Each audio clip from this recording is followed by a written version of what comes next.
All right, Zig coming to you on the top 10 of the show. We have Fresh Out of the Box. Fresh Out of the Box is a New York-based comedy sketch group. They're coming to Cleveland for the first time August 12th, playing at Imposters Theater. Now, I've never interviewed a comedy sketch group before. This was fun. This was a fun conversation. It was jokey. It kind of went everywhere. There's a lot of voices in the talk. So joining me on this conversation from Fresh Out of the Box was Gene Morgan, Abigail Schories, Igor Reyes, Josh Sorell, and Matt Leazer. That is who is in this conversation. We dive into sketch writing, comedy writing, crowd work, theater, acting, American Girl dolls, and their latest release, which was a send-off for their dear friend Alex Toy. And that was a really good hour that they put out. It's on YouTube. You can catch it. But it was a really sincere send-off with a lot of really funny bits. So, Cleveland, August 12th, Imposters Theater. You can check out Fresh Out of the Box. They're going to kill it. Let's see. Before we get to this conversation, if you hear anything you like, if you can like, rate, review, subscribe to the podcast, it helps me keep talking to cool guests like Fresh Out of the Box. And without further ado, we're going to jump right into this one. Here's my conversation with the crew of Fresh Out of the Box. Thank you. Cool. I guess, typically I like to dive in really deep and try to figure out a bunch of stuff about everybody I'm talking with, but since I wasn't sure who was going to be on this call, aside from Eugene, I didn't really know where to go. So I thought, so maybe just starting this off, maybe we introduce everyone who's on in the conversation, and then we'll go from there. Cool? Yeah. Start with Matt and work our way down. All right, Matt. Hi, I'm Matt, and I don't know what I'm saying now. Just tell me something, how'd you get... Well, let's start off with how you guys got in the Fresh Out of the Box. Oh, I am like the freshest meat of the box. The freshest box out there. Yeah, they kind of just found me on the street playing harmonica, and they're like, come on in. And since then, it's been great. It's been about a year, and other than doing this, I do acting. I'm a director. I write. And yeah.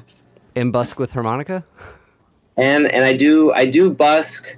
I'll read poems to strangers. Do a lot of interacting with strangers. I love that. That's always fun. Okay. Yeah. All right. Awesome. Do you got a poem off the rip? Off the riff? Well, here's one I wrote last night. Someone gave me. You guys want one? Someone gave me 3 words. I like to go up to people. I say, give me 1 word, 2 words, whatever. And then I write a poem. This girl, she gave me 3 words, and they were the hardest words I've ever heard. Banana, oyster, and sea anemone. Agreed. The cat liked those. Yeah, the cat did. I don't know if you guys heard the cat. He loved those. And so, yeah, and then I put it all together. And as soon as I started talking about it, I was like, maybe I don't want to read this poem. But yeah, it's a fun time. All right. We'll put a pin in that. Let's move to our We'll circle back, maybe. Who knows? Let's move on to whoever wants to go next. Oh, okay. You said like Matt down? I guess that's me next. Sure. Cool. I think we all have different layouts. I know. I think we yeah? totally do. I'm like right at the bottom of Matt, which is unrealistic. All right. Hey, my name is Igor. How'd I get? What else? How we got involved with Fresh Out the Box? Yeah, how you got involved? What you were doing before? Cool. What you're doing in? I was doing nothing before Fresh Out the Box, just like auditioning, looking for stuff to do. Then our fearless leader Gene posted a Facebook post about auditions, and I went to that. But then he got COVID, so he said come back next week. Which, I'm glad he's not dead from the COVID. But I was also like, oh, sweet, he got COVID. That gives me another week to prepare for this audition. But I came in with still nothing prepared. But I was like, fuck it, let's do it. But I must have left a good impression because I'm still here. I'm still in it. Very nice. All right, well, let's go to I don't know who's under, since everyone's got a different layout. Abby, let's go to you. All right, Okay. Abby. So I got brought. My name is Abby. I'm a librarian. I got brought into Fresh Out the Box because I worked with Gene and a couple other members at Trader Joe's way back in the day, and sort of got grandfathered in. That was about 2.5 years ago, and it's been a fun time ever since. What library do you work at? So I actually live in New Jersey. I am Fresh Out the Box's resident commuter. I work for the Monmouth County Library. Okay, cool. My girlfriend works at the Cleveland Public Library, so Ooh. we do a lot of library stuff. Is she a librarian? Is she a page? She's a manager of some sorts, going to get her library master's or master's in library. She's going to Alabama online. Okay, yeah. I just finished my program at Rutgers. Okay, cool. Yeah. Awesome. Well, let's bounce it to Joshua. Hello. You can hear me, right? Yes. Hi, I'm Josh Sorell. I am a civil servant for the state of New York. It's not very interesting. Gene and I met because between 2016 and 2019, I ran a open mic downtown in Greenwich Village at the corner of Carmine and Bleecker at a comic shop owned by a friend that sadly no longer exists. But Gene was one of our regulars, as well as a number of other people who quickly sort of became in our circle. And when Gene initially pitched me, it was early 2019, right, Gene? If memory serves? It was, yes. Yeah. So Gene pitched me and a few other people as the starting lineup of Fresh Out the Box. And it's been one heck of an adventure, just seeing everybody come in with all these different skill sets and ideas and different perspectives, not only on comedy, but on interests. And it's been great. Awesome. Well, Gene, how about you? Gene Morgan, born 11/15/90, 5'8", 150. That's the most Henry Rollins intro I think I've ever heard. 190. No, wait. Yeah, 1990, San Diego, California, by way of Council Bluffs, Iowa. I started this group because I was in another sketch comedy group called Bill and Ted's Excellent Adventure Sketch Comedy Club group thing. And, I was at the point where, like, if I have to write one more Bill and Ted bit, I'm going to hurt something. This is painful. So I started my own sketch comedy group. All these people here, they owe me a lot. No, I'm just kidding.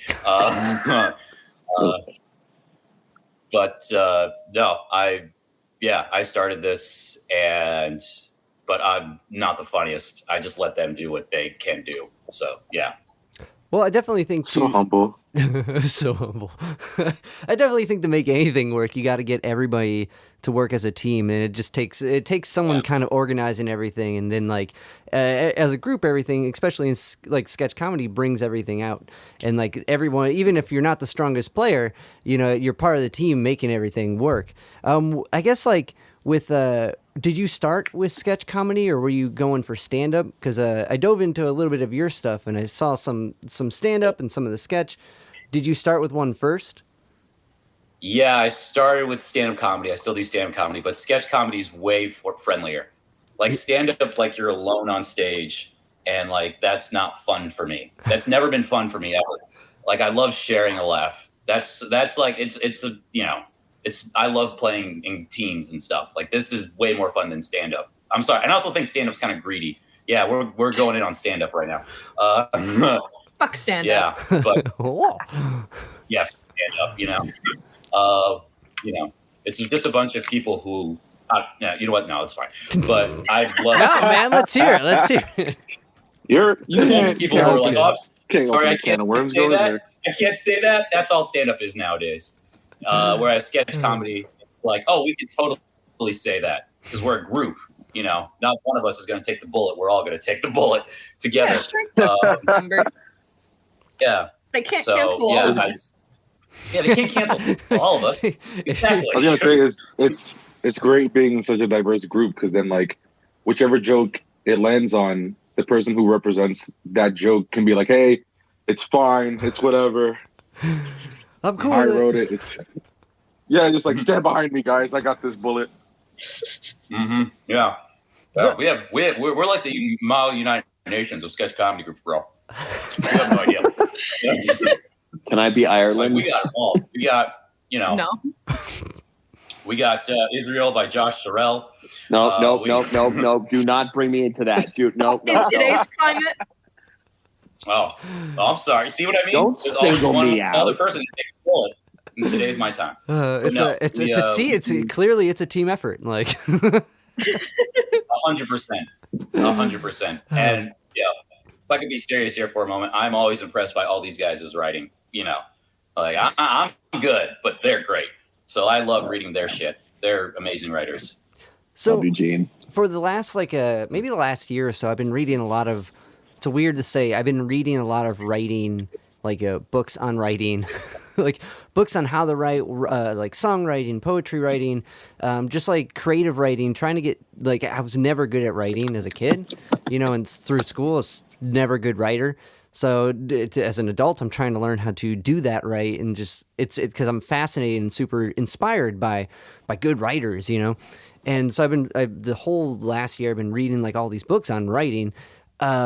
And there's always a point in every book where they talk about writing in a group, and it's like, oh, you should be writing in a group. You should do this. You should have a group of people you get together with and send your stuff and get checked and you know what I mean, bounce ideas off each other. So I guess going from a stand-up kind of writing routine, which I got to imagine is kind of a more personal approach, and then the trial would be doing it in front of people and workshopping it there. As far as a sketch. Doing sketch writing, how does that work out for you guys? Okay, so this is our basic writing schedule.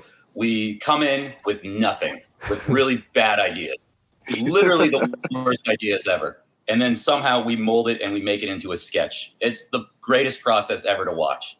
I can't tell you how much fun it is to watch something that came from this is crap. An example that I use is the podcast sketch that I wrote. This is crap. Oh my God, this is the funniest thing I've ever read in my life. And, it's all thanks to their ideas more than anything.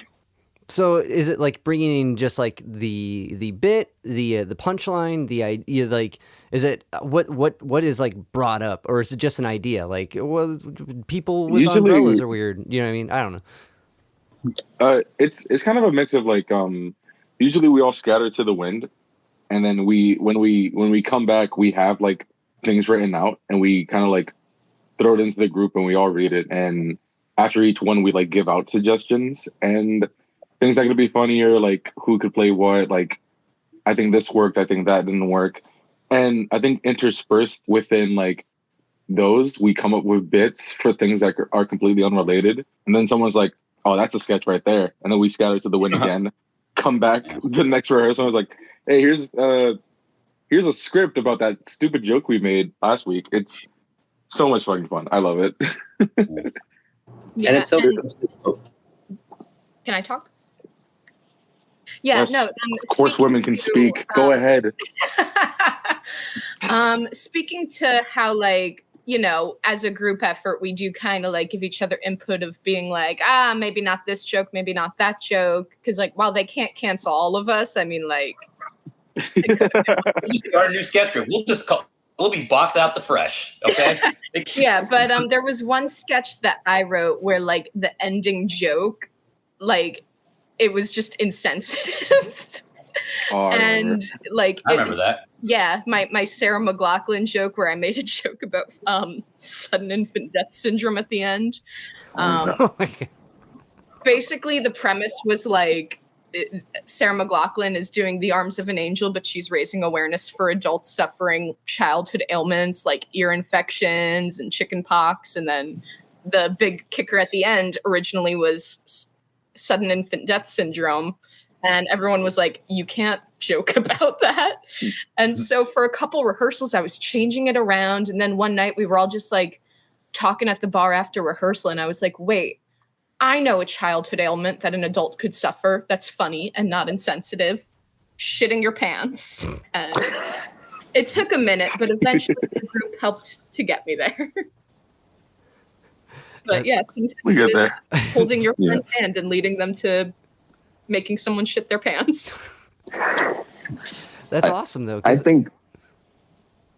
Oh, sorry, I didn't want to. Oh, no, I was just saying it was awesome. Continue. Sorry. Yeah.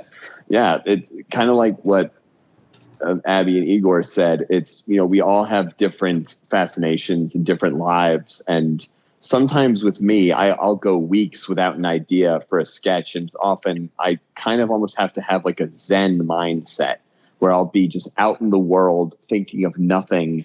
And I'll see something that's the tiniest sliver of a weird little thing.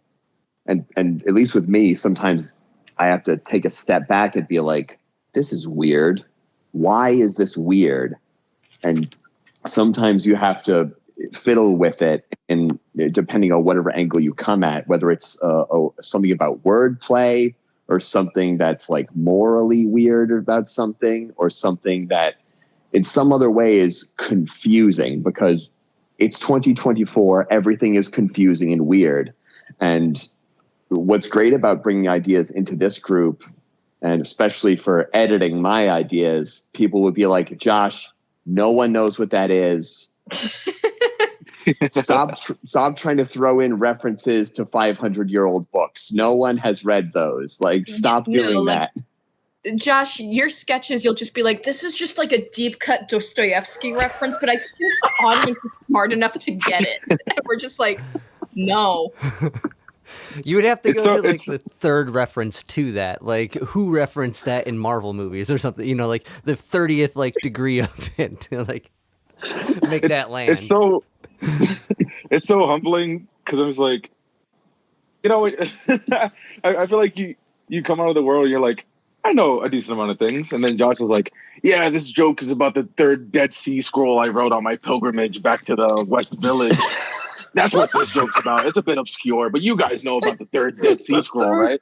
And it's like, I didn't pay attention enough in any type of school.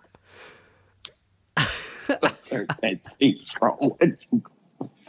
Yeah, like Josh would, or like we're all like, we'd all make a joke and we're all laughing, and then Josh would be like, yeah, it's like the fourth ring of Saturn. Like, when's that coming back? When did I ever say that? I don't know when you said that. I'm just saying, like, we're paraphrasing you, Josh. Yeah, you have like such a deep knowledge of things that like we can't keep up. Yeah. And then our frustration usually just ends up getting channeled into calling you pedantic. I will accept that. I am pedantic. I will accept that. Good vocab here. Yeah, we got the vocab We're sheets smart, up. but we're not that smart. Don't feel too bad. I don't know what the fuck pedantic means. I do. Yeah. That word. You work at a Your library. fancy You like, should. oh, I- and such. No, I was just like, I saw Family Guy once. I know what pedantic is in context. I have no idea what that means. You never saw that one episode where like Peter watches that We're that promoting really our show. smart We're channel? promoting Family Guy. We're not promoting Family Guy. I'm just like, I'm calling it back. Pedantic right, means right. just overly exact. It was a good episode. Oh. Yeah, that's Josh to a T. Oh my god, that's awesome. Well, okay. On the other side, just to be like kind of so well versed in literature, it's got to be kind of frustrating to be like, no one's getting this. How come you guys don't get it? Like, I mean, here's the thing. Is that the case? I'm a well-read person too, but Yeah? like, I don't write sketches based on all the Dickens that I read because I know no one else gives a fuck about them. Yeah, but how many sketches about American Dennis Girl Miller. dolls have you written? 2. I've written Dennis 2. Miller once said, and this is when people respected Dennis Miller. He once said he never dumbs down his comedy for his audience. Take that for what it is. Take Dennis Miller for. on a side Yeah. note, American Girl dolls have wild commercials. Have you Yes, seen they do. any of those? So I'm just wearing this because my We've opened up Pandora's hair box. is a mess, but I am wearing my vintage pins on my Yeah. American Girl hat. You didn't know on top of a sketch comedy group, we also have like the world's leading expert in American doll history. Yeah, we're also just full of fucking dorks with weird interests. No, American Girl, they do have crazy commercials. They're wild. concept- They're wild. They're like, they broke down and they're like making the one doll cry because it was racist. It was insane. Yeah. Yeah, no, American Girl, it's really wild because like they'll have one doll who's just like, we're in the Great Depression, my family might lose our home. And then another doll who's like, I saw my best friend die of cholera. And then there's another doll who's just in like a Wile E. Coyote Roadrunner dynamic with the town drunk whose name is Jiggy Nye. I'm sorry. You can censor that. You can censor that. Sketch about American Girl dolls. It was really funny. And then a week later, SNL did a sketch about American Girl dolls. That was Yeah. pretty similar. Wow. We It were was all like, really they fucking similar. stole from us. There's been multiple They times where fucking stole from SNL. us. No, there's been like a couple times where SNL does a sketch that's eerily similar to one of ours, like a few weeks after, and we're just like, are they fucking sending They're someone? on to us. I'm telling you, man. Schmoogle could be its own movement, man. No, they really. No. The American Girl sketch that SNL did was like 2 weeks after my first American Girl sketch, and it was like exact. Like there were the same punchlines, and I was like, these fucking bastards. Like, They're just capitalizing it because it's a popular meme right now. But I have been yeah, in we this gotta since 2007. we gotta start screening our 50 followers to see which one of those work at SNL. 114 followers. We gotta screen 114 people and see who the fuck's working with SNL because it's going nuts. There's Guys, got I have something to admit. Oh god, you're the mole. I'm the mole. Oh God, gotta kill you now. That's That's the mole. SNL. Always the cute one. the guy that had the poem about SNL and selling scripts. Makes sense. That's wild. That's wild. Dude. I guess okay. So like, I'm just gonna say it. I always suspected Matt, but I didn't want to say anything. I'm a good actor. What can I say? Yeah. he did Really start is. with that. He did start with saying he's an actor. Mhm. But as far as like sketch shows go, are you guys influenced by anyone in particular or any group? Yeah. So this, In Living Color for me. Love Yeah. that show growing up. I'd say for me, probably Kids in the Hall are probably my biggest influence. I love Auntie Donna, Australian comedy. They're hilarious. I I mean, our namesake is based off of all that. So Yeah. there's that. And the funny thing, sorry, Igor, you go ahead. Someone speak. Sorry. I don't think I've watched any like sketch comedy honestly before like I joined the group. I still really don't. So you just I naturally mean- funny? No. I say a lot of nonsense, and then people just like, huh, this guy over here. I feel like the closest I've ever watched to like sketch comedy is like All That when I was on Nickelodeon. And that counts as sketch comedy. I just didn't know at the time. But I do like is it Whose Line Is It Anyway? I really like that. Yeah. Yeah, that's the improv That's show. funny. They kill me. That one's so good. It's sometimes you get Colin just throws something out, you're just like rolling on the floor. It's nuts. It's a really good show. Like they make me want to get like better at improv. Well, I used to do a lot of improv, but then like I see people who are actually good at it, and my God, dude, it's a whole different ball game. Improv is just it's a front for polyamory groups. I Sorry, gotta read the thesis. bored. I gotta read the thesis on that. I have never heard that before, ever. Oh please! Go to the Magnet Theater right now. Tell me everyone's not fucking in there. Wow, we're coming for everyone in the New York scene right now. We are. We're making enemies. This is the best. That's why we have to go to Cleveland. I know. We gotta put like /J on like every sentence we write. I gotta imagine like if a relationship is anything like an improv thing, it's yes, and they're cool too, or like it's gotta be like I never thought of it like that, but you guys would know. I was going to say, I'm sorry. I do feel like a lot of improv does come out of sketch. Like, I feel like sketch is like a nice warm blanket. Mm-hmm. Sometimes you can take that blanket off on stage and do some crazy improv. That's the weirdest way anyone's ever described that. But like, I feel like some of our funniest bits have been things that people have just done in the moment, never before, like rehearsal. And then they get added to the sketch. That was yeah. gonna be my next question was how does that tie in? But sorry, continue, Josh. Oh, yeah, I was just following up what Matt said, where there's a good, maybe like once a show, there'll be something that someone is struggling with to find like a proper punchline. It'll be a couple of rehearsals, 2, maybe 3, or even sometimes we'll be doing something at tech rehearsal like the day or 2 days before, and someone will throw something out and we'll all be dead on the floor laughing for like 5 minutes. It's like, why didn't we think of that earlier? The best example of that is and I'll always talk about it because that was genuinely like one of our funniest days. We wrote a sketch, and it's the Meatloaf sketch. We wrote a sketch a while ago. Well, one of our members did a while ago. It's about like Meatloaf like speed dating, and he's like at the Bennigan's, and not a sentient loaf of meat, but Meatloaf, the singer. He's speed dating at a Bennigan's, and he meets like his opposite, which is Meatball. This is the female version of him, and I thought it was already a good sketch. But like one of the lines is, "How do you feel about Donald Trump?"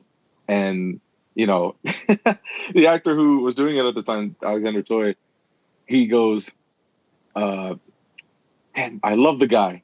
He invited me to Mar-a-Lago, but he canceled very suddenly." And that was the first time he ever made that joke. And it was like right before like our actual show. And our tech like halted for a good 10, 20 minutes because everyone could just not keep their composure. So like because the Mar-a-Lago raid had just happened like that day. Yeah. So it's very topical.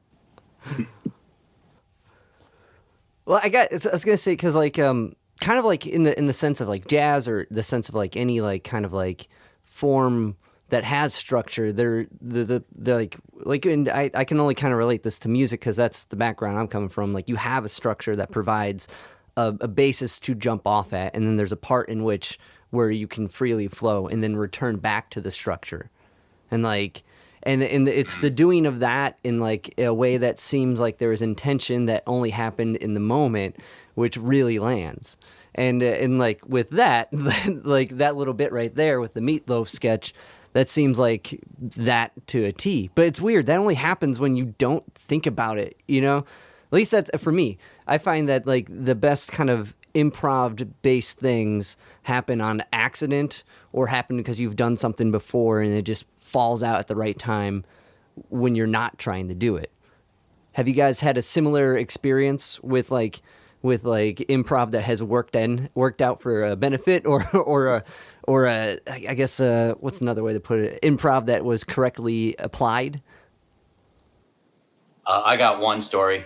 It was during a show, and Abby's uncle's cell phone kept going off, and like it was so loud, and I heard the audience just like it was heard the audience out there. I'm on stage, and I hear the audience just go, just like really, like I hear them all like, and like I had a feeling it was him too. And I turn to the audience and I go, right, and that like. Yeah, I like had a gut feeling on stage that it was my grandpa too. I was like, I swear to God, because he's deaf. He couldn't even. It wasn't a soft cell phone. It was one of those like, you know, and you're just like, dude, fuck, bro. Oh, poor Pick dude. up the phone, bro. He's deaf. My grandpa's so deaf. And then I apparently in the audience, my dad just went, just get the friggin' hearing aids. Because he refuses to get them. Yeah. But in that moment when I just went, right? Like, it just relieved all the tension. Your dad and your grandpa seems like a sketch of its own. Oh, yeah. Yeah. No, my grandpa's gotten the entire family, like, banned from DirecTV with his shenanigans. He's like, he can. Good for your grandpa. That's a shitty service. Yeah. Well, But yeah, no, sorry. I was gonna say he could be at the point where he can just choose if he wants to respond. What if he has fine hearing? He just doesn't do it. Like that would be the whole. He's so deaf. He's doing it on purpose. Yeah. He says, I don't want to hear that. No, because then the next week was Easter, and he decided it was really funny. He like dressed up in a little chef's uniform and did a bit based on like one of the sketches, and it was really sweet and cute. But then to like mess with him, my dad called his cell phone, and he again didn't hear it. That's awesome. So, Oh my god! How much? Alfred Shore's age 83 is funnier than I'll ever be. He's not even trying. Well, that's usually the funniest people. Is they're not trying to be funny. They're usually serious, dead serious. Yeah. I've got stories about my grandpa. He was a terror of the East Bronx. He's still alive, but he doesn't live in the East Bronx anymore. Now he's the terror of the West Bronx. Nice. Let's just turn this into the grandpa podcast. Here we go. Anyone else got a grandpa? Grandpa section. Let's do it. All the grandpas are coming out in Cleveland. Matt, what's You guys have a niche come audience. to our show, August 12th. Improbable Theater. Improbable. Yeah, theater. it's grandpas only. You get the senior discount. Leave your grandma at home. Leave your grandma at home. Yeah, lock up your grandmas. My grandpa just died. Oh. Never met my grandpa. I heard he was a good singer, but that's all I got. And there's like this really imposing picture of him on like right across from my bathroom. So every time I leave, he looks at me, and he's like, "I know." Then I just go back to my room. Is he singing in this picture? How do you know he's a singer? No, but sometimes because I asked around about him, and like all I know was he was a good singer, and he got hit by a car, and that's how he died. Oh my god! I asked my sister. I was like, "What was he like?" Car? She didn't know either. She was just like, "What was the car? You know? Did you know?" She was like, "No," but he was really good at singing. He looks like my uncle, but like it's weird because like my uncle married into the family. That's a whole nother can of worms. Whoa. Yeah. No wait, he doesn't look like. Does he look like my uncle? Yes, he does. Never mind. I was confusing like uncles with like step uncles. Which, funnily enough, his last name is also Reyes, but our family is Reyes. But again, he married into the family, and he looks just like Igor? my grandfather. But anyway, we improv a lot on stage. One of my favorite improv was like we did a. It's one of my favorite. Like Gene did a sketch called Irish Bartender. I'm just copying stuff from like our last show. Irish Bartender. The first time he did it, it's about like ABBA, and the ending line is just like, and you know what, ABBA sucks. And then the other actor, Toy improv that, right? Or was that in the script? He was just like, ABBA's fucking amazing. No, Toy improvs that. Yeah, there you go. He improvs like, ABBA's fucking amazing. And then Gene's like, I fucking knew you knew what ABBA was. Always cracks me up. What was it? Solid bit. How much of crowd like reaction shifts the sketch? Is that a thing? Do you guys stick to the script? If there is crowd's reaction like molding it as it's happening? Let's hear it, Matt. I feel like you had a hand up. Like I can't hear you. Yeah, He's so polite. did. In the moment, he did. Yeah. I know I'm too polite for this We both format. improv. I did a sketch a couple shows ago, and it was called JJJ. And it was essentially I detached myself from my body and reality on stage for 5 minutes. Whoa. And the audience just kind of sat through that. And then it ends with this very prophetic warning. Basically, I ran an antique store and I was talking to myself. And I could just feel the audience being like, should we laugh at him?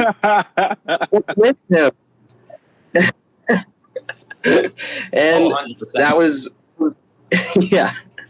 It really like That is audience plays an important part, when you're doing it on stage, because like I mean obviously as an actor you have to, like, no matter what the crowd reaction, you have to stay in it and like just like hammer through to like the best of your abilities. But damn, dude, there's some days where like you get on there and like there's a sketch you write or like a sketch you're in that you think is hilarious, and like those beats are just not hitting, and then like you kind of feel the pressure of it on stage. And I know I've had those moments too, where like I'm on stage and like maybe the sketch isn't going super well, and then I'm just like, fuck, should I try to improv here, try to get like a quick joke to like cut through the tension? Yeah, and then there's the opposite effect where like they're really into it, and then he's like, and then you get kind of cocky, and then he's like, yeah, I should throw in another joke because these bitches are fucking loving it. So it's a real like here or there, but like if you're in the audience, give them a laugh, man. They need your support. Give them your energy. I find a couple of times, sometimes it's difficult if a sketch is just going okay, because sometimes that's a little confusing. Like there's one sketch I did. I think it's the one episode we don't have a recording of. That's a whole other story. But I had this sketch about a really nasty cheese. I'll just put it like that. It's a really nasty cheese. And yeah, you know the one. And because I don't have a recording of it, I really can't tell how the audience was reacting to it. I think they were liking it. And as far as I was hearing some laughs, but I was so in the moment trying to focus on my reaction to this really nasty cheese. And it's hard to tell whether the audience is really into the material, whether it's like, okay, is this an audience who wants something clean or something gross? And it's, especially if I'm going for something nasty, it's really hard to tell.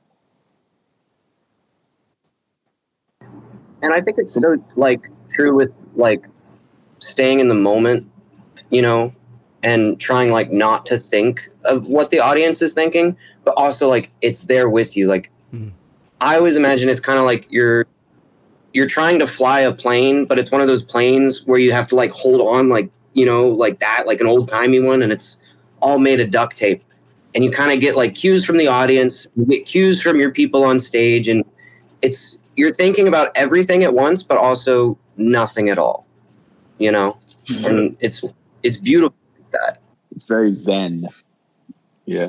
And that's when the teamwork really shines. Cause like, I feel like if like you're up there and my experience.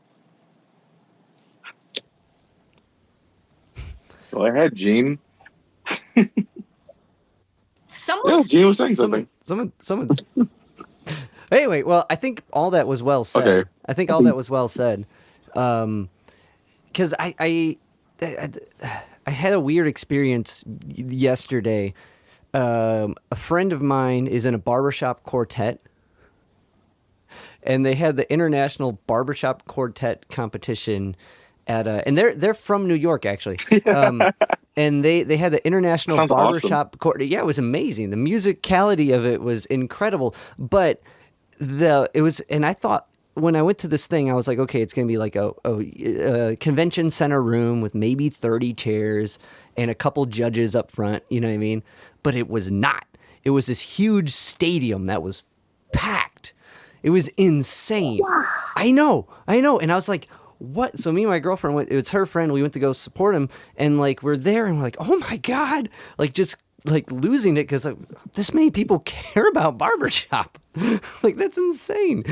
But like, they would do these bits. They would do like these fourth wall bits about the competition, and the room would erupt. And they wouldn't necessarily even be that funny. They would just kind of be tips of the hat, or just like these kind of like weird like comedy bits, and like the room would erupt, and then like there'd be other weird things that the room would just lose it for.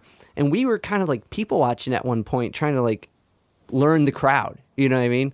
And like, I still don't know what makes the barbershop crowd like tick. So it just made me think about because I knew I was talking with you guys, like when you're doing something like that and you're kind of reading the room, trying to make it work for what you're trying to convey. But I think a sketch is almost fair. It's from what you guys kind of presented or said it's similar to music in that sense, where it's like this song's gonna land or it's not. You're gonna do another one. It's kind of like entering. Like, there was just a bit of a lag here. I'm sorry. Oh, okay. You all good? Uh-oh. Okay, Gene. Gene's tapping spoons. You know what that means. Mixing the tea, the coffee. Well, actually, Dave, while I have a quick note that I had a similar experience a few years ago. Yeah. A friend of mine wanted to go to a accordion festival for his birthday. Yeah. Gene, turn your mic off. No, this is a bit now. He's doing a bit. So a friend of mine wanted to go to an accordion festival. A festival of accordion music at Bryant Park. But here's the thing. Various accordion players were playing all at the same time. It's like the Guitar Center of accordion. Exactly. Like at all different corners of Bryant Park, which is not a big space. So you have 10 different guys playing accordion all at the same time, sounding like a bunch of dying cats all at once. And I'm just thinking to myself, why do I hang out with people who go to this? Like, good Lord, like what? It's not the universe I exist in. But it's amazing that universe exists, and there's a whole park of people that care. Like, it's insane. It's insane. It's so cool. I love people with like, not even niche hobbies, just like people with like hobbies in general. It's really interesting. Like sometimes I'll just scroll through like events that are going on, and it's like, oh, the latex parade is in town. That sounds cool. I'm into that. It's just like nonsense like that. And it's like, oh man, I'm glad there's a place for everyone here. Being alive is a treasure. The funny thing is the latex parade is just for manufacturers. It's not for what you think. Yeah. There's a bunch of like well-to-do guys like talking about leather, and then there's just like one really confused gimp. A bunch of like the Hank Hills of latex, just handing out business cards. Okay, all right. Like, I sell latex and latex accessories. Can we write the latex bit right now? Honestly, next show in August. Let's okay. Oh yeah, this will be a preview. You guys will write it here. Yeah. And then you do it in August in Cleveland. That's insane. Yeah, our writing process is such nonsense. There was one sketch where it was brought to us and it didn't have an ending. And by the end of rehearsal, we decided, we'll just all pull down our pants and sing "Do You Hear the People Sing?" Banger of an ending. So pants off, everyone, on camera. Let's do it. Because I was gonna say I remember watching a fair amount of Whitest Kid You Know, and a lot of their sketches jumping the shark, just like, oh man, I felt that was like I guess I to kind of jump back to it. My Kablam or all that was my first like understanding of oh no, our call ends in 15 minutes. Kablam or all that was my first understanding of sketch, but where I really started to care about it was Whitest Kids You Know and Portlandia. Like, okay. Portlandia is genius. Yeah, I really do my love God. that show. I can't watch it too much. I get totally sucked in and then start doing the bits like in real life, just because so much of their. Okay, this is a good question. So much of Portlandia's bits are like timing. It's just like, or repetition. As far as like writing with your guys's, because I watched the first the first hour you guys put up on YouTube. It was like June 2021, 2021, and then the most recent one, which I want to ask you guys about before we run out of time here. I don't know if you guys are if we're gonna abide by this 15 or come back.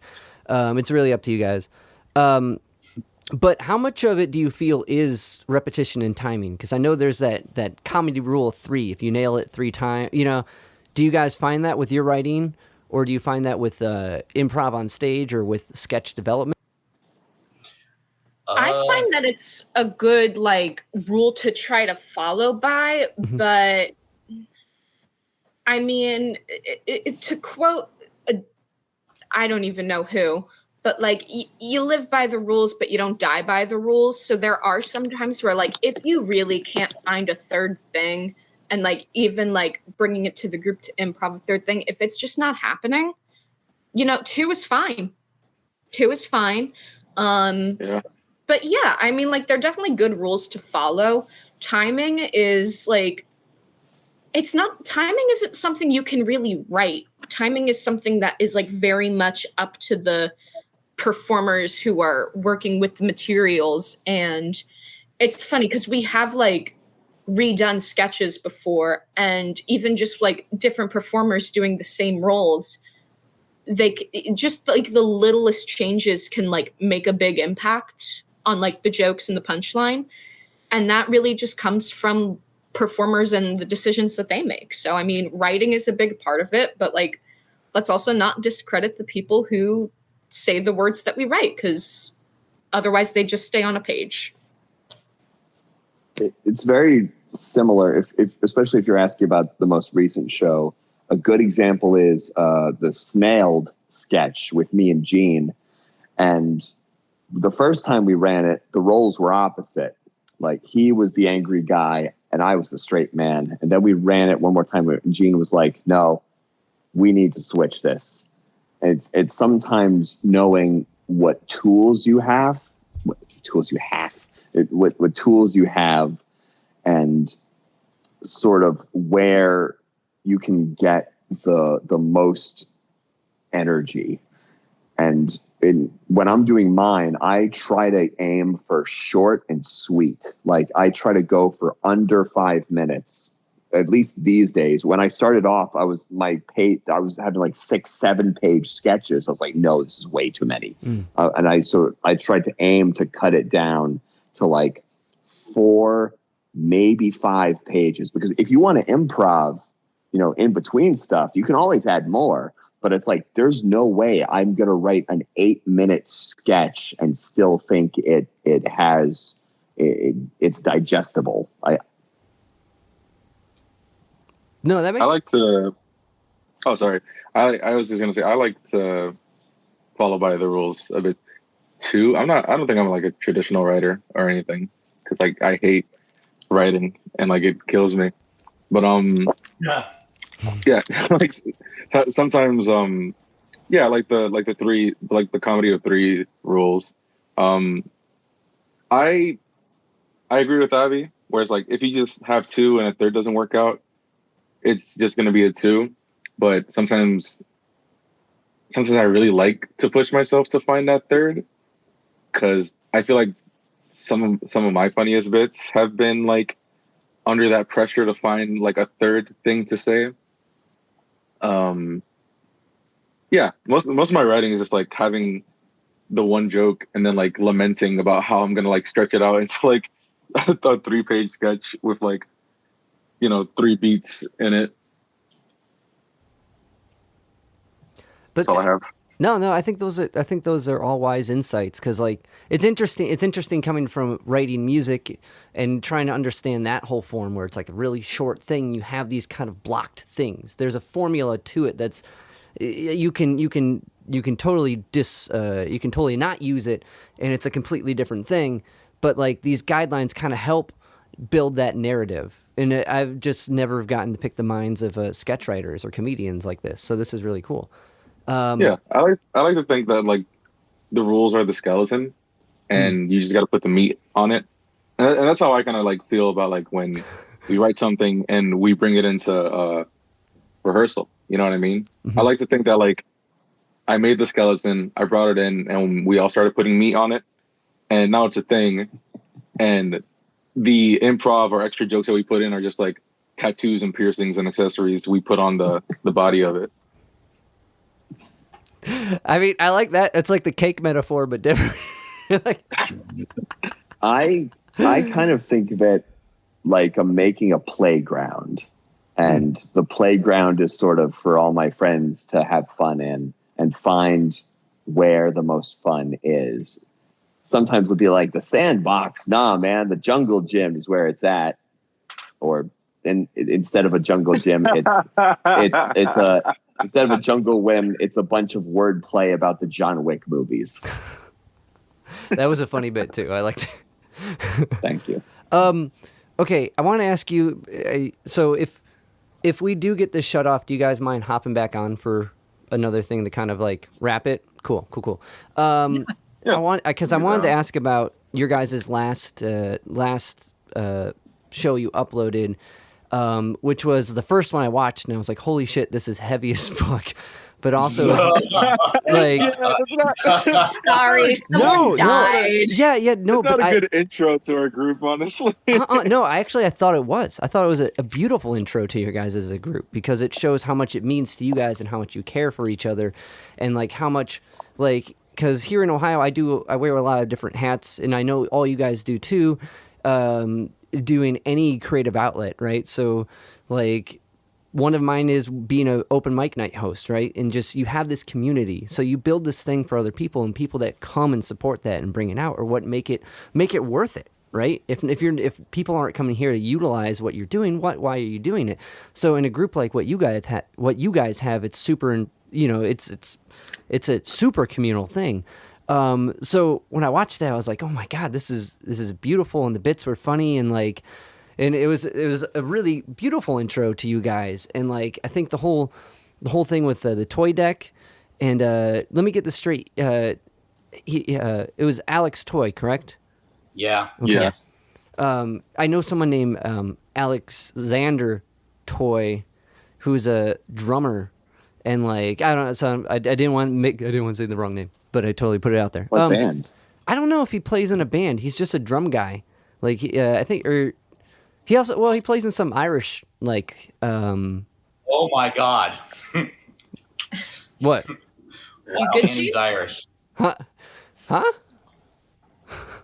yeah, our toy was like half Irish. He was quarter Irish. He was Irish, Quarter. Italian, and Chinese. Would that be crazy if they're related? No, Toy is a very common Chinese last name. It's like second most common to Wong. Okay, never mind. Yeah. Sorry to burst the bubble. Yeah. But anyway, I thought what you guys did with that was really beautiful. And like, so I guess my question with that is kind of, during that show and after that show, like, I can't imagine how like being able to send someone off like that had to be really like fulfilling on your guys' own end. I don't know if you guys want to talk about it or feel comfortable talking about just that event and like maybe post that event, how it's helped, if it hasn't helped. So, okay. But to kind of pick up where we left off, just like that was a super beautiful special. I thought it was really endearing and really passionate and funny and like the perfect way to celebrate this person you guys lost. But I gotta imagine going into this and then through this had to be a tough, but also like fulfilling experience. And I don't know if you guys want to touch upon your individual experiences with that. For some context here, sure. So for some context here, one of our cast members, more importantly, one of our best friends, Alex Toy, he passed away. He suffered a stroke. It was, it kicked us all in the balls. It really hurt because we all loved him. He is our best friend, and it was tough. It's still tough. We're still all dealing with it, it's just been tragic. So, we're coming forward and we're like, should we do the show? Should we not do the show? we're thinking about it. And then I want to give a shout out to a cast member who's not on this chat, but she's just as important as everybody, Olivia Casper. She came up with the brilliant idea. So Alex Toy worked for a school when he passed away, and his school was naming a section of the school after him called the Toy Deck, and they were asking for donations. So we decided to donate all of our box office to the Toy Deck for that one show, and it really did. It felt like we were on a mission during that because we were pushing the show, we were promoting the show, we were doing everything we could to get this show right. It was tough, but we did it. Yep, they renamed it the rooftop playground after him. Yeah, it was a tough fucking go. We definitely it was a tough go because I'll say like this is still pretty vivid with me. Like I remember we did the show, we finished the show, and once the curtains closed, everyone kind of just collapsed into a sobbing heap. Yeah, just openly weeping. It was like we did the thing and we sent them off, and then I guess the reality hit. That was our first show without him. And I feel like everything kind of just collapsed after those curtains closed. Yeah, I will say the rehearsal process for it, I think we were just all in this crazy mental place of this needs to be good because it's not just about us and tickling our own egos, as performers often do, because we're just yay, tell me I'm good. It wasn't about that. And so I think it was, on top of it just being mentally a difficult thing to hurdle over, we also like Jean said, we were on a mission. And I remember our tech rehearsal, it definitely was a little messy. And then day of show, as everyone's coming in, Jean's telling us, oh, we have 77 tickets sold. And I just remember Igor going, okay, all that shit that happened yesterday at tech absolutely cannot happen again. It was great. 77, that's the most people we've ever had. And I felt so I don't think the word's vindicated, but I was damn, look at all the people who fucking love this man. And now we gotta make sure to do it right by him and represent him by all the people who came out to support. And I say it all the time. I can those rehearsals more to group therapy than actual rehearsals and getting things done, because it would be technical stuff for the first hour, then the rest of it would be we miss our friend, and remember how funny our friend was. And that, I feel that kind of fueled our ambition to really make this the best that it could be. And I honestly think this was our best show. That was our best show ever, one of the best we could ever do. And I'm glad we could do it for him, because he deserved it.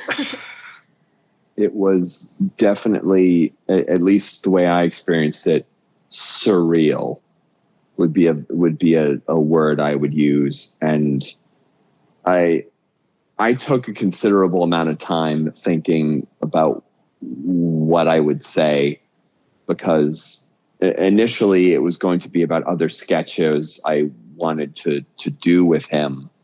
And it was I feel like my body hasn't fully processed it yet, even though it's been X amount of time. But I think Dave, you've seen the video in doing what I talked about, and his recipes and his food, which I think were also one of his biggest passions.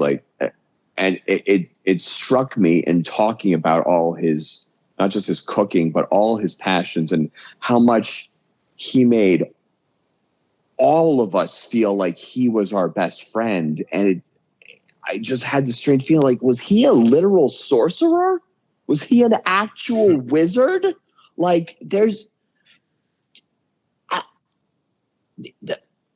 yeah, no, it's just even trying to express that is extremely difficult. Just someone who wanted to bring everybody up and make everybody feel together and alive in a way that's very hard to express. And as I've said before, that was some good goddamn fried chicken.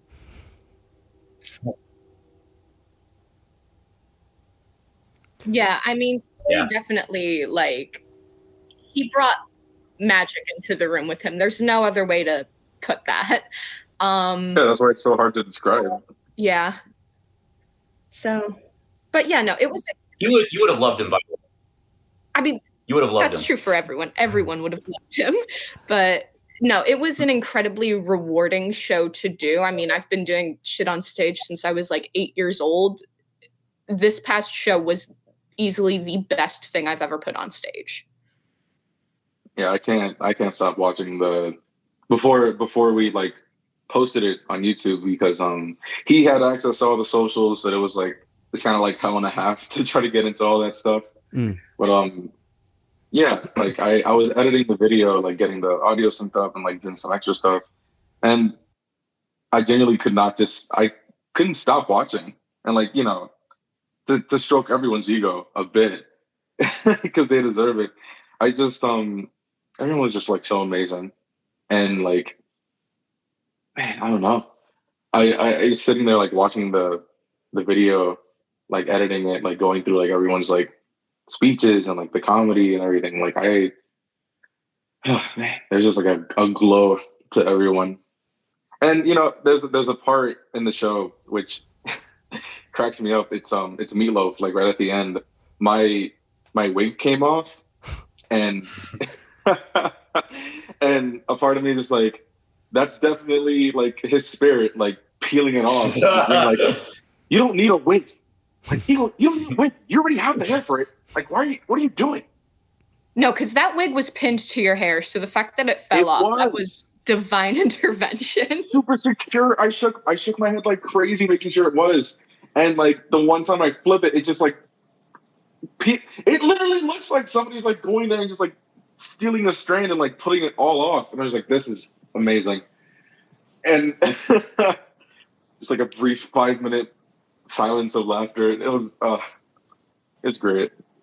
And I was sitting right behind Igor, and I was just sitting there, just trying to hold in my laughter. You have the stoniest face. I love watching like you just keep your composure while everyone else is like losing it in the back. So funny. It's a skill. It is a skill trying to stay straight faced. I don't want to be the Jimmy Fallon of this group. Let me tell you what. No, that's Matt. Well, yeah, now that he's not here, we can just dig into it. Yeah. Matt is such full of bullshit. No, No, he's our sweet baby boy. Yeah. I think that's thank you guys for sharing that with me. Like, and then like, I'm sure like that whole process and that whole, like, that's so awful. And like, it's people like that never deserve to have a horrible thing like a stroke or anything like that happen, but it always seems to catch them. And like, I think the only way that they stay with us is you guys doing what you're doing now and what you did then, and just taking that energy that he put into you guys to keep doing things and support you and come out to Cleveland with it. Like, hell yeah, bro. August 12th. Tag. Are you gonna be there, Dave? Huh? Are you gonna be there? I hope so. What was it? The 12th of August at what? Plug? Yeah, August 12th at the Improbable Theater at 7:00. Please be there. Be there. I'm down. Yeah. Tickets are $10. Everybody, $10. Is it just you guys? Is there locals? No, it's just us for that night. Okay, very cool. And then where else are you guys going?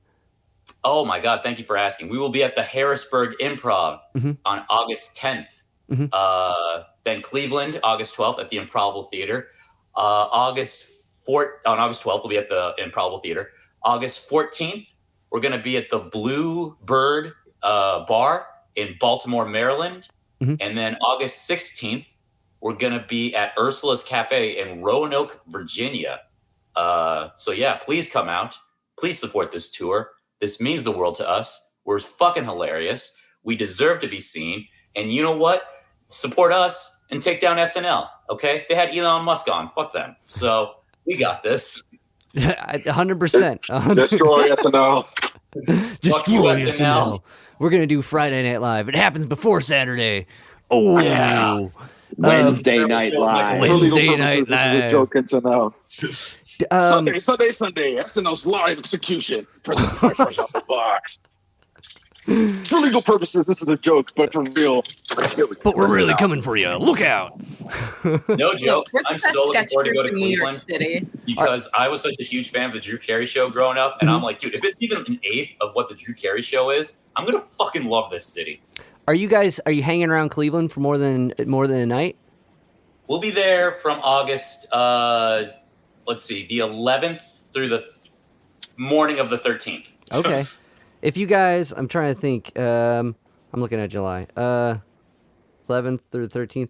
Yeah, if you guys, I'll cut this out. But if you guys want, I can show you around some places. I work at a nonprofit art gallery. If you're into that type of stuff, my Okay. girlfriend would love to give tours of the Cleveland Public Library. That's part of her job. So Abby, that's for you. yeah, for that's That's all you, specific. Abby. It's so funny. You're like, I don't want none of that nerd shit. Can't wait to see if the classification is in Dewey or Library of Congress. It really depends so on the size fucking of lame. the library. No, the There's a library. locker I can shove you in. But Take me on a tour of. I can't say what I was about to say. That's mean. Gene. but yeah, no, Yo, Take me to the best banana pudding spot. but that'd be a lot of fun. You guys, I've had a lot of fun hanging out with you guys. Dave, you're the best, man. You're the best. This has been great, Gene. Yeah, this is awesome, dude. Like, thanks so much. You're good. You're a Thank good you. podcaster. Well, I appreciate. I've never done like a group like this where I've had only a few hours to really kind of get to know what you guys did. And it's What fucking made amazing. you, And subscribe to our YouTube page. Done. People should. Yeah. It's funny. Subscribe. And 115, guys. We did it. Yeah.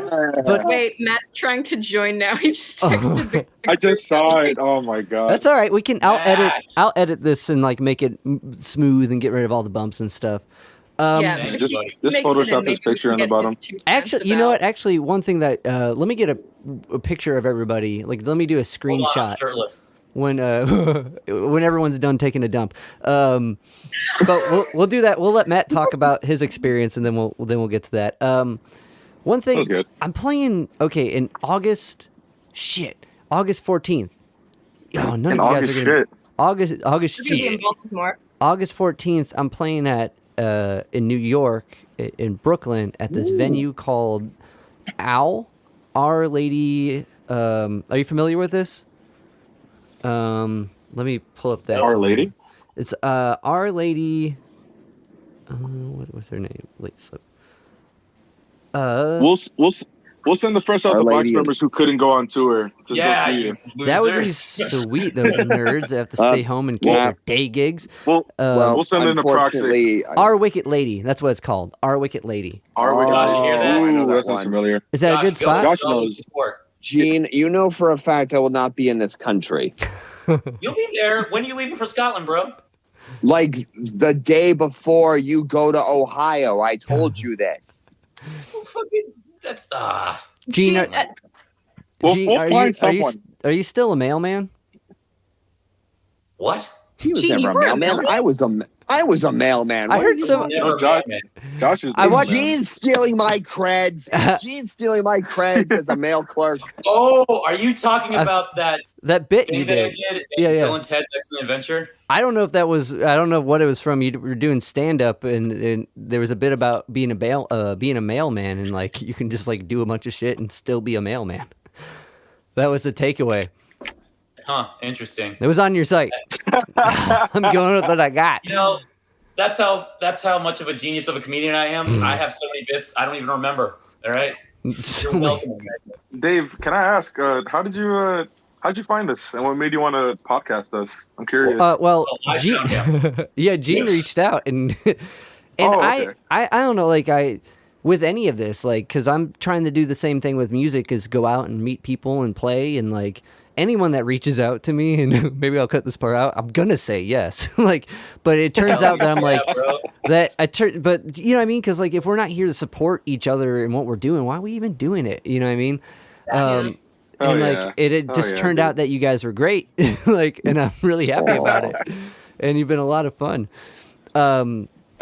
That really means a lot, considering that this basically started as a bunch of ne'er-do-wells on Gene's roof, tossing like the dumbest bits we could think of.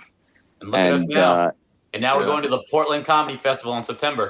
Yeah. Oh, so true. Gotta plug that. Yeah. I gotta say this group really picked up once I joined. I gotta say. I agree. Well, your first show was the show before my first show, so maybe it picked up when I joined. Maybe. Well, maybe you guys should maybe dog fucking really put us on the map. Dog fucking put us on the map. Dog fucking is what got us on the main stage of the Players Theater. It really was. All right, I've been here since day one. I don't know what y'all are talking about. I started this shit. Can I give context for dog fucking? I feel like we can't just say dog fucking and not. It would help. It would help. I mean, so when I first joined the group, my first sketch that I submitted was called Dog Fucking. I came in hot, and it was based on the scene from Lady and the Tramp where they're having the romantic meal in the alley. I fucking love that sketch. Restaurant. But like the joke is that like Tony, the guy feeding these dogs, he's not just some nice guy who's a hopeless romantic. He's a pervert who wants to watch these dogs fuck, so he's setting the mood for them. And then everyone's like, Tony, you can't do this. And he's just like, but I love the dog fucking. But the dogs, they want to fuck. They love me. Look, we have a lot of bits. Yeah. But I'm really glad that you're enjoying yourself despite us just yelling over each other, trying to be the funniest in the. Also, for the record, Matt, I'm sorry I couldn't text you earlier. My phone died, buddy. No, it's okay. I was about to leave the group, but we're here now. Do you want to talk about Toy for a bit, and then we'll just I just sat in silence and talked to myself about him. I sent you a message over Instagram. I'm not on Instagram. You know the beef with Mark Zuckerberg. Matt, I don't know. I keep forgetting he owns that. He owns Instagram. I finally got into the Facebook Messenger. Basically, you go to reset your. Okay, hang on. You go to reset your fucking. Can I swear? We're just talking about dog fuck. Yeah, it's fine. Yeah, we can't limit ourselves now. And it's like send you a code. It's like cool. It never sends the code. I try every day, waiting for the code. Never get it. I just got it. Yes. Fuck Mark Zuckerberg. Do you think it's weird? Talk about our dead friend. Do you think it's weird? Side note before we talk about your dead friend. Do you think it's weird when you try to leave a social media platform like Instagram or Facebook, like when you're going to delete it, it's like it guilt trips you. It's like you're going to miss all your friends. It like literally does that. It's like, and it will show you examples of people you recently reacted to. Like, don't you care about Tony? And like, it's I got a funny story about that. When I tried to quit Facebook once, I was like, fuck this, I'm done. And then they did the guilt trip thing where they're like, don't you miss these people? And I was like, I hate all these people. I love it. They vindicated you to actually do it. Yeah. Well, I'm back because I got to, I got a group to run. Yeah, you can't. The dumbest run. That's the dumbest thing I've friend.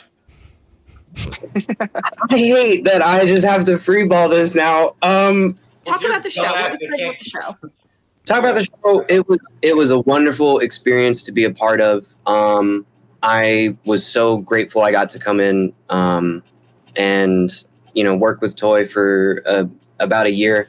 It was actually that was like my 1 year anniversary show, which I think was kind of a weird little way to wrap that up. But it was wonderful to. I want to say real quick, Matt. Not to cut you off, Matt was a real fucking trooper because he left the country. He's been going through his own shit. His granddad died, and he wasn't at any rehearsals. But he came in at Tech, and he was still with it. So I have to say, good fucking job, man. Thank you. Really happy and proud of you. That was insane.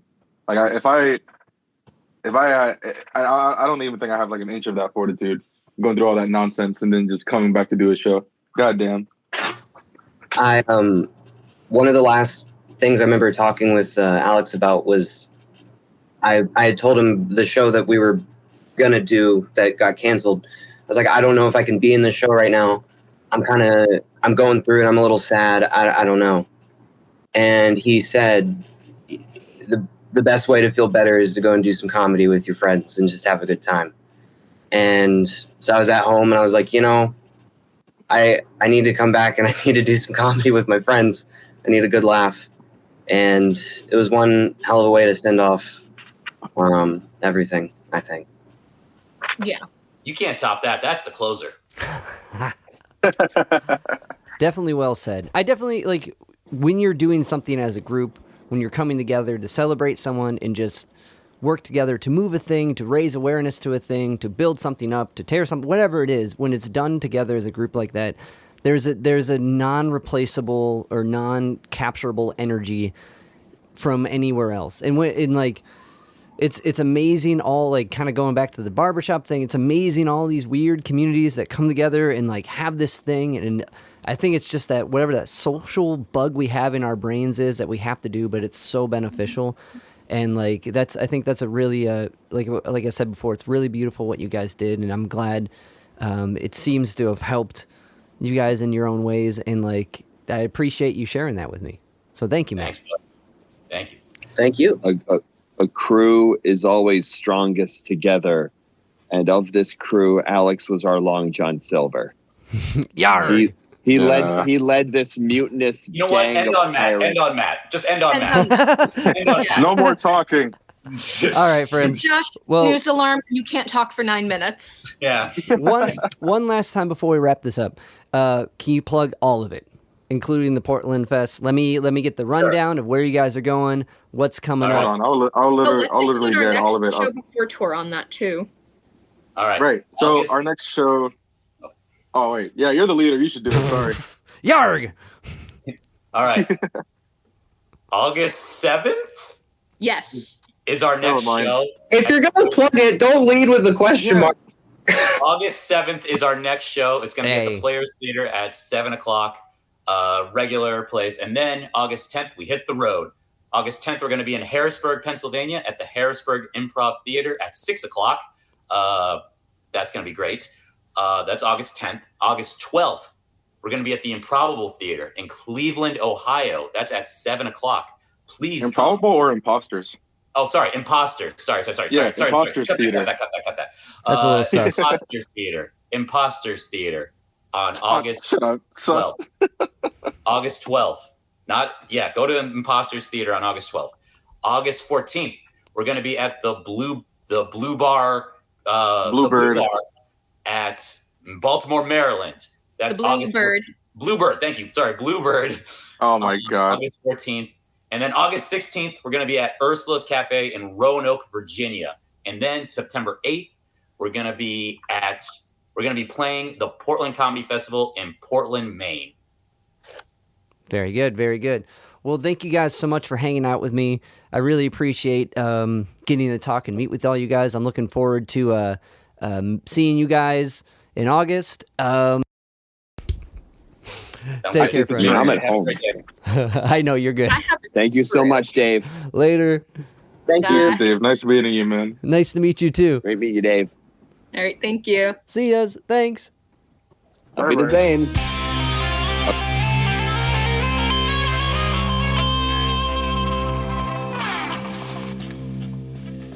Yo, Spike Spiegel here. You just listened to Zig of the Gig podcast. Keep riding the bebop. See you, Space Cowboy.